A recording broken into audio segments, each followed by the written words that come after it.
What's up, y'all? It's me, Miss Toy with Keto. That's me. Why? Because I like to play with my lifestyle of keto.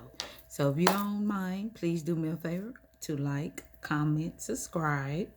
Tell your friends, your neighbors, your cousin. Help me build the channel so that we can reach multiple people to help them get onto this lifestyle of healing their bodies and looking great and fabulous. That's what I believe I look like. I'm great and fabulous.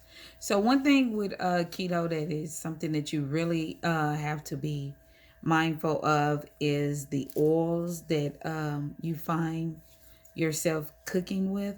Two of the oils that I'm just completely going to recommend to help everyone is using some olive oil, and I prefer to get it in a glass bottle, and of course avocado oil, glass bottle. These are really important in your lifestyle if you're going to cook some things, they add a magnificent flavor.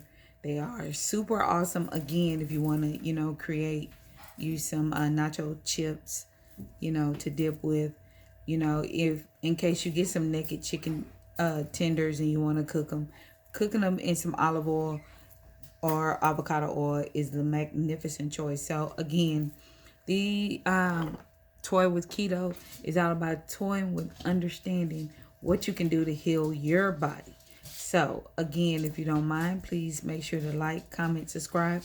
Tell me how you feel about that. Drop it down in below, so I can reach out to you and I can help you grow. But again, make sure to look at the oils. All these other oils, vegetable oils, are not good for you. It's a man-made oil. It's not a good oil. But these oils, in a glass bottle especially, the best oils to use when you're on a lifestyle change. So again, make sure to like, comment, subscribe, and hit your girl up.